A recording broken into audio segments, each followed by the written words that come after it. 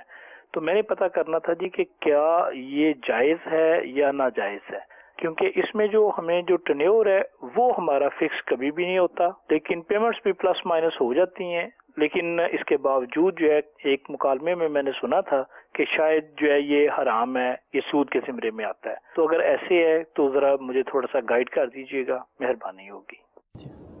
اسے سردار آباد سے حق نواز تھے اور فرما رہے تھے کہ اگر اناج پر, گندم وغیرہ پر عشر نہ نکالا تو کیا وہ حرام ہو جائے گا اور ناپاک ہو جائے گا یا نہیں. دیکھیں, عشر نہ نکالنا گناہ ہے. ٹھیک. اب پہلے تو یہ سوچ ہی صحیح نہیں ہے کہ گناہ پر بھی آپ اس گناہ کی نوعیتیں تلاش کریں کہ اتنا گناہ ہے, چھوٹا گناہ ہے, پیچھے فعل گناہ ہے یا آمدنی گناہ ہے. مطلب گناہ اللہ تبارک و تعالیٰ کی ناراضگی کا باعث بنتا ہے, تو گناہ سے تو بچنا ہی ضروری ہے. کتابوں میں بہرحال یہی لکھا ہوا ہے کہ عشر نہ نکالے, اگر عشر نہیں نکالا گیا تو اس چیز کا استعمال کرنا حرام ہے. ٹھیک, یہ لکھا ہوا ہے. ٹھیک. اچھا مفتی صاحب, اب یہ اس سے اگلا سوال تھا, لیکن یہ ہے کہ اس کو ناپاک تو نہیں کہیں گے. ٹھیک, ناپاک نہیں ہو گیا وہ. ٹھیک, مطلب وہ پروڈکٹ پاک تھی تو پاک ہی رہے گی. ٹھیک, لیکن استعمال کرنا حرام ہے, یہ لکھا ہوا. عشر نکالیں یعنی عشر نکالیں. ٹھیک ہے. تو جی عشر دینا ہی چاہیے, بالکل دینا چاہیے, اس سے لازمی ہے, غفلت نہ برتیں, لازمی ہے. تو عشر ادا کریں, آسانی رہے گی دنیا میں بھی آخرت میں بھی.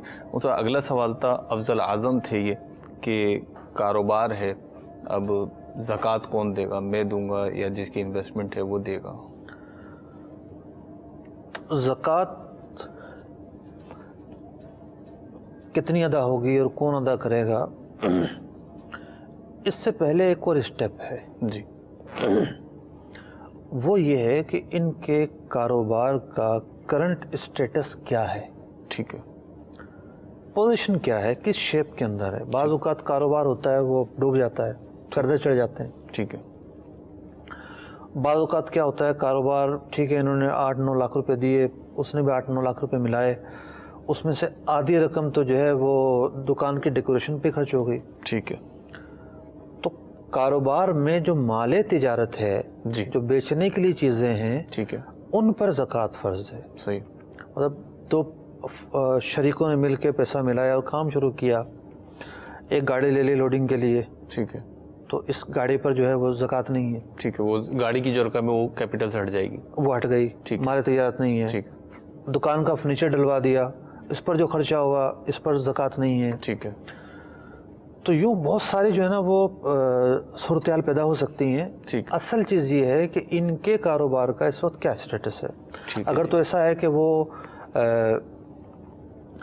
مال تجارت کی صورت میں موجود ہے, ٹھیک ہے, مثال کے طور پہ کوئی خرچہ نہیں ہوا, ان کا کرایہ کی دکان لی, سب کچھ فرنیچر موجود تھا اس کے اندر, اور مال ڈلوا لیا, اور وہ مال بھی موجود ہے, پلس اس میں جو کیش ہے اس میں بھی اضافہ ہوا ہے, ٹھیک ہے, کیش بھی موجود ہے, قرضہ وغیرہ بھی نہیں ہے, صحیح, سال بھی پورا ہو گیا ہے, ٹھیک, تو زکوٰۃ تو اس کی نکالنی پڑے گی. ٹھیک.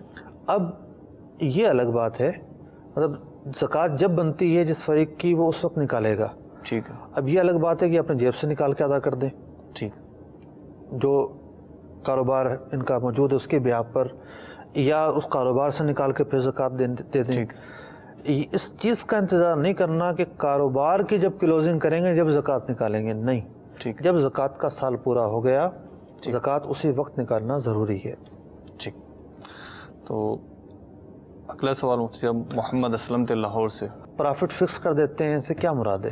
اس سے جو میں سمجھ سکا ہوں وہ عرض کرتا ہوں, اگر وہ ہو کہ یہ ٹینیور تو ان کا فکس نہیں ہے کہ 1 مہینے میں ہم لیں گے یا 15 دن میں لیں گے. انہوں نے دوسرے کے ساتھ شرکت کی ہے. جی, کاروبار میں شرکت کی ہے, یہ کہا انہوں نے. جی جی, اچھا, مشترکہ کاروبار ہے, کسی دوست کے ساتھ کر رہے ہیں, اور ٹینیور فکس نہیں کیا انہوں نے, یعنی مشترکہ کاروبار کے اندر دورانیہ فکس نہ بھی کیا ہو جی تو اس سے کوئی اثر نہیں پڑتا. اماؤنٹ فکس کیا ہے. اب یہ میں بھی نہیں سمجھ سکا کہ یہ ٹوٹل انکم لے رہے ہیں اس سے یا سیل لے رہے ہیں. اماؤنٹ فکس نہیں کیا جا سکتا. شراکت کے اندر ہمیشہ تناسب یا فیصد کے اعتبار سے نفع رکھا جاتا ہے. آپ کا 40 ہوگا, آپ کا 50 ہوگا %, لیکن اماؤنٹ کی اگر فکس کیا ہے تو وہ جائز نہیں ہے. اور اب پورے جو ان کے کاروبار کی وہ ہے, مرکز العلیہ سے تھے. جی جی, لاہور سے. تو مرکز العلیہ میں جو ہے وہ دارالفتہ اہل سنت کی شاخ موجود ہے داتا دربار کے پاس. یہ وہاں جا کر اپنا مسئلہ پوچھ لیں, وہ زیادہ بہتر ہے. ٹھیک ہے جی. تو اسلم بھائی لاہور داتا دربار کے پاس جو دارالفتہ اہل سنت ہے وہاں تشریف لے جائیں انشاءاللہ عز و جل. دارالفتہ اہل سنت میں آپ کا سوال سن کر اگر کوئی ضمنی سوالات کرنے ہوں گے وہ کر کے پھر اطمینان بخش جواب آپ کو آپ کی صورتحال کے مطابق دے دیا جائے گا. ایک اور شامل کرتے ہیں. میرا نام محمد جاوید ہے, میں تحصیل منتر آباد ضلع بہاول نگر سے بول رہا ہوں. میرا مفتی صاحب کی بارگاہ میں سوال یہ ہے کہ میرے ساتھ ایک آدمی مداربت کرنا چاہتا ہے, لیکن اس نے اپنی تمام رقم پہلے سود وغیرہ سے کمائی کی ہے, لیکن مجھے وہ کہتا ہے کہ آپ جو کام کریں گے آپ اپنا کھرا بالکل کام کریں, صاف ستھرا کریں, اس میں سود وغیرہ کی مزش وغیرہ نہیں ہوگی, وہ کسی اور جگہ پر. تو میں شیئر پار وغیرہ کا کام کرنا اس کے ساتھ چاہتا ہوں. آیا کہ مجھے اس کے ساتھ مطابقت کرنی چاہیے یا نہیں؟ برائے مہربانی اس میں میری رہنمائی فرمائیں, جزاک اللہ خیر. ٹھیک ہے جی, ماشاء اللہ. مفتی اب سوال آپ کے سامنے کہ سود پر اگر کسی نے سودی رقم جمع کی ہے جی تو وہ رقم تو مال حرام ہے. ٹھیک ہے. تو اگر تو جو رقم سود میں ملی وہی لے کر آیا ہے یہ, ٹھیک ہے, کہ یہ لو رقم اور تم اس سے مداربت کرو, یعنی سود کا نفع گویا کہ جو رقم سود میں ملی, ٹھیک ہے, سود کے طور پر ملی, ٹھیک ہے, تو وہ تو ان کے لیے لینا جائز نہیں ہے, یعنی اس کے ساتھ شراکت نہیں کر سکتے, اس رقم سے مداربت نہیں کر سکتے. لیکن ہوتا یہ ہے کہ لوگوں کے پاس ایک موٹی رقم ہوتی ہے, ٹھیک, اس موٹی رقم کو وہ مختلف جگہ سے اس کی بنا پر سود لیتے ہیں. تو اب رقم کے 2 حصے بن جاتے ہیں, کچھ اصل رقم اور کچھ وہ جو نفع کے طور پر ملی ہے, اضافے کے طور پر حاصل ہوئی ہے, اس دوسری رقم کو سود کی رقم کہا جاتا ہے. ٹھیک, لیکن اصل رقم سود کی نہیں ہوتی. صحیح. تو اگر ایسی صورتحال ہے کہ اصل بھی اس میں شامل ہے, ٹھیک ہے, جتنی اصل رقم ہے وہ لے لیں گے, ٹھیک ہے. لیکن اگر ساری ہی سود ہے یا ایسا ہے کہ اس نے ساری رقم جوئے سے حاصل کی ہے, ٹھیک ہے, اس کے پاس کچھ بھی نہیں تھا, جوئے کی رقم جمع ہے, تو ایسی رقم جس کے پاس ہو اس سے لے کر مداربت نہیں کی جا سکتی. ٹھیک ہے جی. جاوید بھائی آپ کے سوال کا بھی جواب ہو گیا.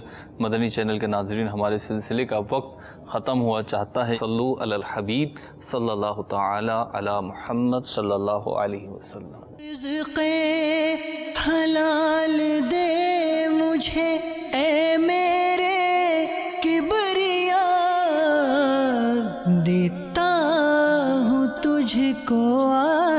واسطہ تیرے حبیب کا، دیتا ہوں تجھ کو واسطہ تیرے حبیب کا۔